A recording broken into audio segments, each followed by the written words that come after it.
하나님 말씀 보겠습니다. 오늘 하나님 말씀은 시편 16편 1절에서 11절 말씀입니다. 시편 16편 1절에서 11절을 우리가 교독하겠습니다. 하나님, 나를 지켜주십시오. 내가 주님께로 피합니다.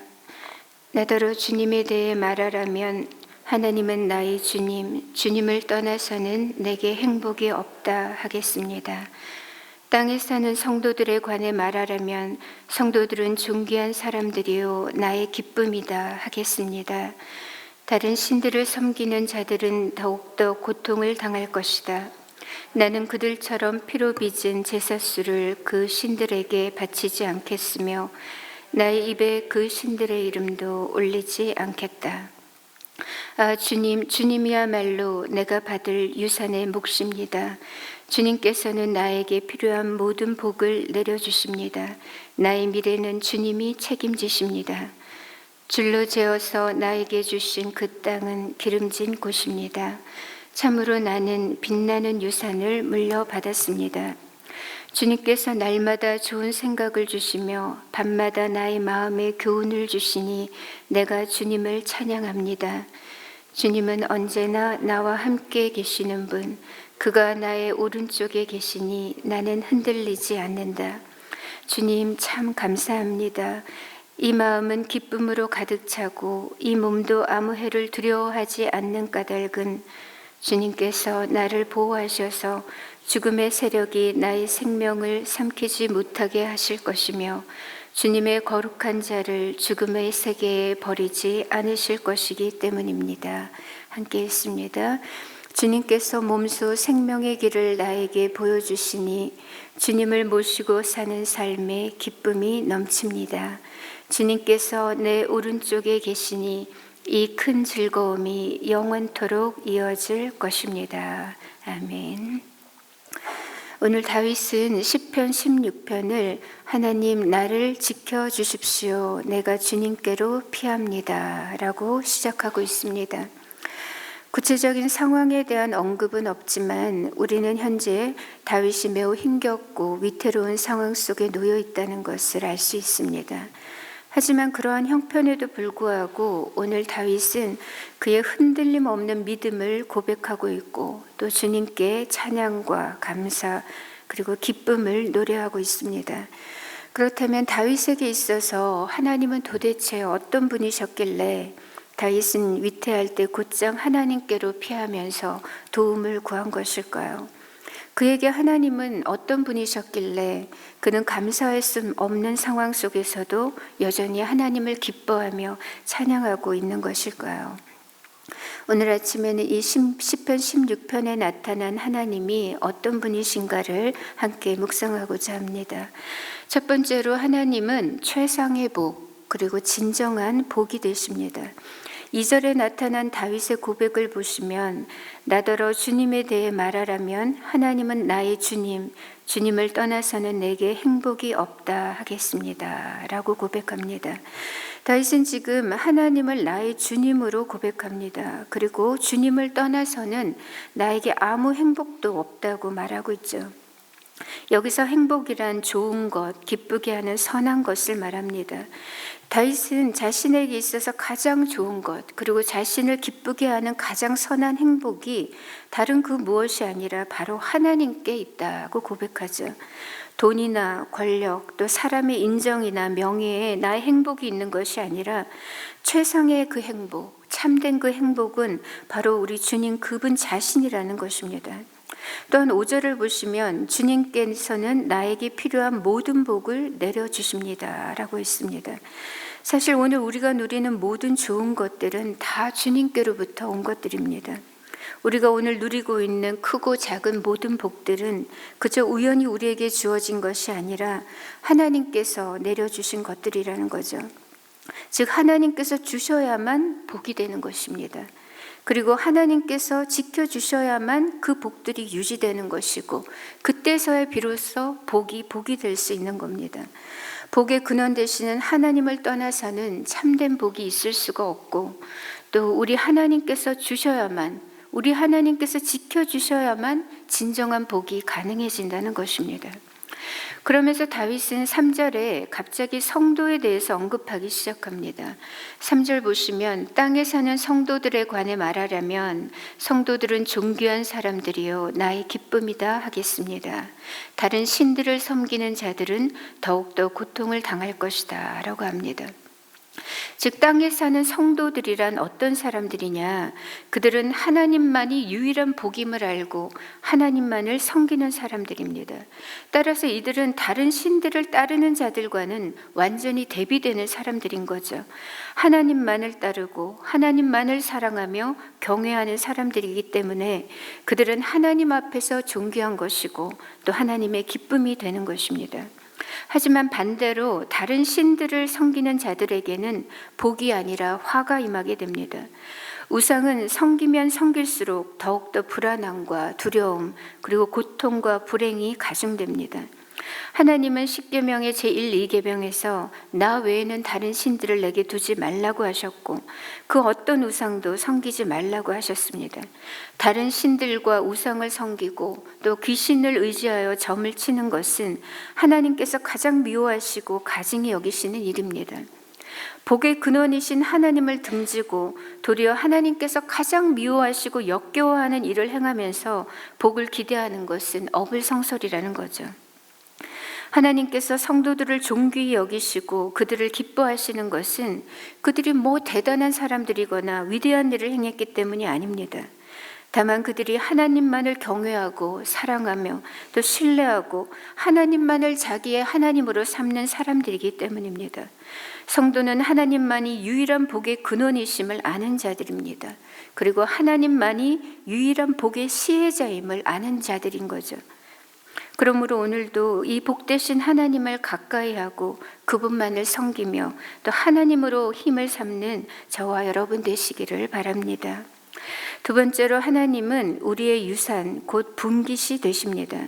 5절 이하 보시면 다윗은 주님이야말로 내가 받을 유산의 몫입니다 라고 했고 6절에서는 줄로 재어서 나에게 주신 그 땅은 기름진 곳입니다. 참으로 나는 빛나는 유산을 물려받았습니다 라고 말합니다. 여기서 말하는 유산의 몫을 다른 말로 하면 기업 또 분깃이라고 이제 말할 수가 있습니다.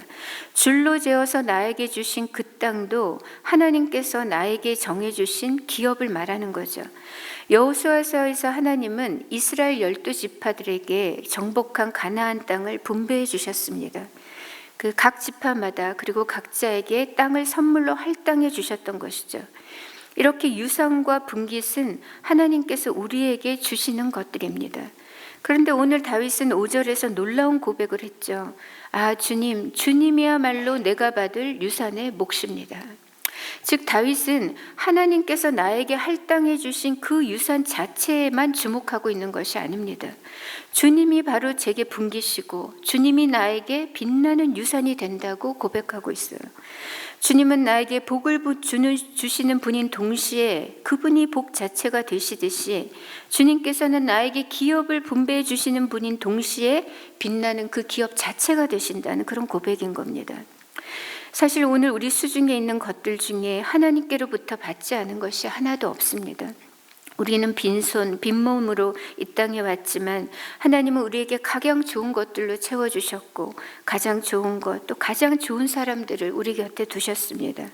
하나님은 이 땅을 사랑하는 그의 백성들에게 빛나는 유산을 주셔서 삶을 윤택하게 하십니다.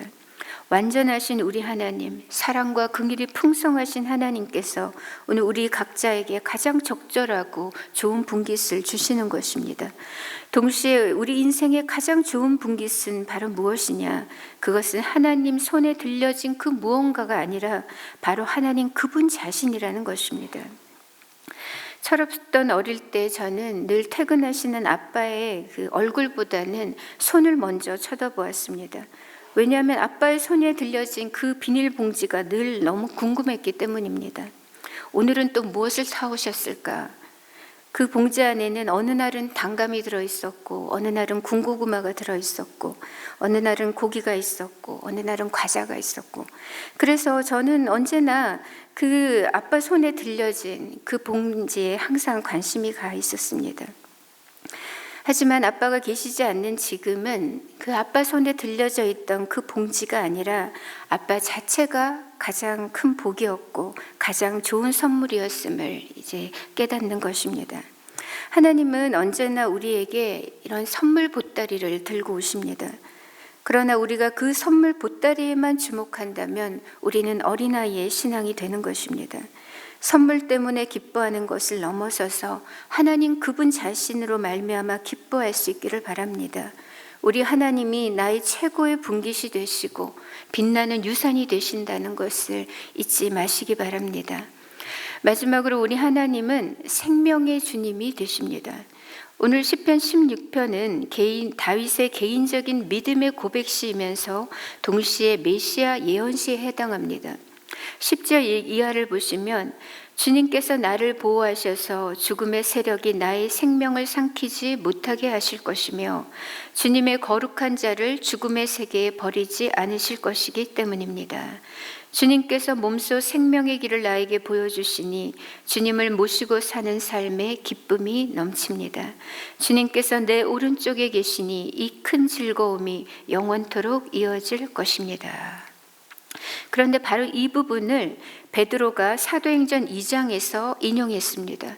즉 사망 권세를 이기시고 다시 사신 그 부활하신 예수님에 대해서 증언할 때 바로 20편 16편의 이 부분을 끌어왔던 것입니다. 사도행전 2장 26절 말씀은 어떤 말씀이냐면 이렇습니다. 그러므로 내 마음이 기뻐하였고 내 혀도 즐거워하였으며 육체도 희망에 거하리니 이는 내 영혼을 음부에 버리지 아니하시며 주의 거룩한 자로 썩임을 당하지 않게 하실 것이미로다. 주께서 생명의 길을 내게 보이셨으니 주 앞에서 내게 기쁨이 충만하게 하시리로다. 이렇게 사도행전 2장에서 말씀합니다. 즉 시편 16편은 1차적으로는 이 다윗이 환난과 위기 속에서 주님께서 나를 이대로 망하지 않게 하시고 죽지 않게 하실 것이라는 그 확신과 생명의 길로 이끄실 것에 대한 그 믿음 그리고 그 기쁨을 노래하는 시입니다. 하지만 동시에 이 시는 선지자로서의 다윗이 오실 메시아, 특히 죽음을 이기시고 부활하셔서 생명의 주가 되신 예수님을 노래하고 있는 예언시이기도 한 것입니다. 하나님 아버지께서는 예수님을 죽음에 내버려 두지 않으셨습니다. 그저 무덤 속에 썩도록 방치하지 않으셨습니다. 그를 음부의 세계에 버리지 않으셨습니다. 성령으로 다시 일으키셔서 부활의 첫 열매가 되게 하셨고 생명의 주님이 되게 하셨습니다. 이 예수님 때문에 우리 또한 영원한 생명과 구원의 즐거움을 누리게 된 것입니다. 따라서 참 기쁨을 누리려면 우리는 반드시 예수님 안에 거해야만 합니다. 영원한 즐거움을 누리려는 자들은 반드시 하나님의 임재 안에 거해야 하는 것입니다. 성도들은 하나님의 얼굴 앞에 서 있는 사람들입니다. 주님의 오른편, 곧 그 하나님이 거하시는 그 자리에 머무는 사람들입니다. 우리는 하나님의 임재 앞에서 그분의 구원을 누리며 영원토록 그분을 즐거워하는 사람들인 것입니다. 사랑하는 성도 여러분, 오늘도 하나님의 그 환한 얼굴 빛 안에서 다니는 복된 날 되시길 바랍니다. 우리 주님께서 오늘 우리에게 복을 주시기를 바라고 우리 가정과 자녀와 일터와 교회를 지켜주시기 바랍니다. 주님의 얼굴 빛을 비춰주셔서 은혜를 베풀어 주시고 주님의 얼굴을 우리를 향하여 드셔서 평강과 기쁨 주시기를 바랍니다. 이제 말씀을 정리합니다. 우리 하나님은 우리의 복이 되십니다. 그분은 그분은 복의 근원이시자 우리에게 복을 주시는 시혜자가 되십니다. 두 번째로 하나님은 우리의 유산이 되십니다. 우리에게 분깃을 나눠주시는 분이시자 그분 자신이 우리에게 가장 빛나는 유산이 되시는 것입니다. 마지막으로 우리 주님은 생명의 주가 되십니다. 죽음의 권세를 다 이기시고 무덤 문을 박차고 부활하신 그 생명의 주님이 오늘 우리에게 생명을 주십니다. 우리 성도는 바로 이 부활하신 주님의 복과 분깃과 생명을 선물로 받은 사람들입니다. 그래야 하나님의 존귀함을 입고 하나님의 기쁨을 입은 사람들인 것입니다. 오늘 하루도 이 하나님의 얼굴을 구하는 하루가 되시고 일평생 하나님의 은혜와 평안과 그 구원의 기쁨을 누리며 그 가운데 살아가시는 저와 여러분 되시기를 축복합니다. 이 시간 함께 우리 기도하실 때 먼저 하나님께 감사와 찬양의 기도를 올려드렸으면 좋겠습니다. 주님께서 나의 복이 되어주셔서 감사합니다. 주님이 나의 빛나는 유산이 되어주셔서 감사합니다. 주님, 저에게 생명의 주님이 되어주셔서 생명이 누리게 해주셔서 감사합니다. 이렇게 기도하고 일평생 우리 하나님의 얼굴을 구하며 주님과 동행하게 하시고 하나님만이 나의 피난처시요 피할 반석이시요 우리의 보호자가 되어 주옵소서. 이렇게 기도하겠습니다. 주님의 은혜와 평안 가운데 살아가면서 오늘도 주님의 증인으로 또 복음의 통로로 이렇게 살아가는 우리의 삶이 되기를 우리가 기도하고, 내일은 주일입니다. 우리 주님 앞에서 함께 기뻐하고 즐거워하며 그 주님의 임재 가운데서 감사함으로 예배하는 날이 되게 하시고, 또 주의 얼굴을 배우는 그 은혜와 복을 달라고 우리가 주일을 위해서 함께 기도하고 또 개인의 기도 제목으로 하나님 앞에 나아가도록 하겠습니다. 우리 함께 기도하겠습니다.